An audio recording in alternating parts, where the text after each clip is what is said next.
Have you ever woken up in the middle of the night, or randomly checked your watch in the daytime, to see the same time over and over again?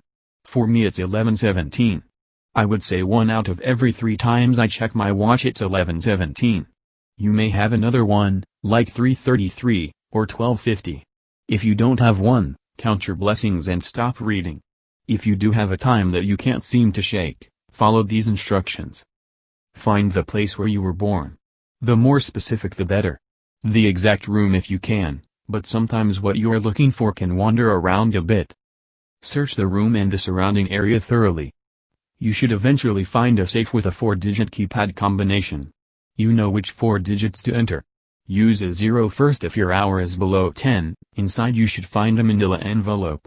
Take it out, and be careful to note its surprisingly heavy weight, because you don't want to accidentally drop it. With the envelope in hand, get out of there, and make sure nobody saw you. Once you're in a safe place, open the package up. You should find an external hard drive, and 2 envelopes. One is labeled Photos. Open that up, you will find a series of Polaroids documenting your life story. Each one will have a date and a brief description printed in the white space. You will have never seen these pictures before, or have any recollection of someone taking them.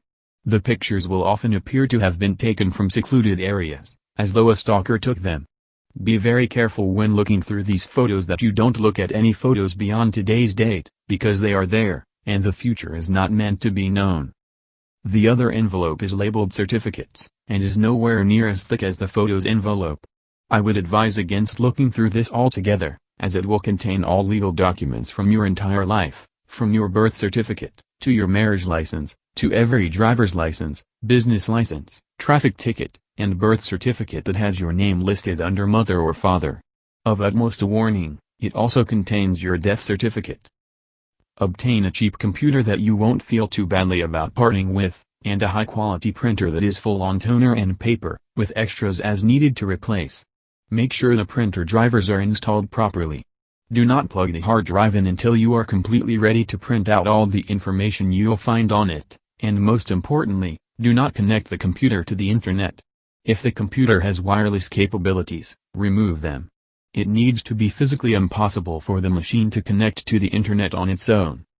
Once you've plugged the hard drive in, don't do anything on the computer. The hard drive has software that will take control from here on out.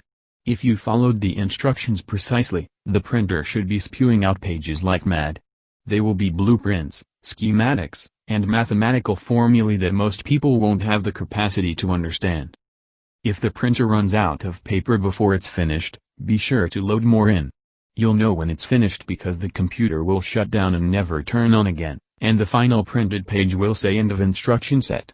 It will then provide an IP address. Go to that IP address in your web browser. It will prompt you for your 4-digit password. From there, further instructions will be given. About a dozen of us have followed these instructions so far, and comparing our printouts shows that each hard drive only contained a piece of the whole. We don't know how many more pieces there are out there, whether anyone has duplicates, but we're pretty sure we have partial schematics for a working time machine, one that we are destined to construct. I've never been brave enough to look at the photos and documents of my future, but others have taken the plunge.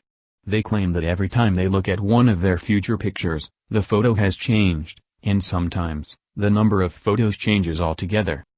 As a final warning, destroy the hard drive when you are finished. It is unlike anything any of us have ever seen before, and it seems to be able to turn itself on without a power source. I didn't wait around to see if mine made any noises, but reports from the others say that at night, it seems to whisper to them.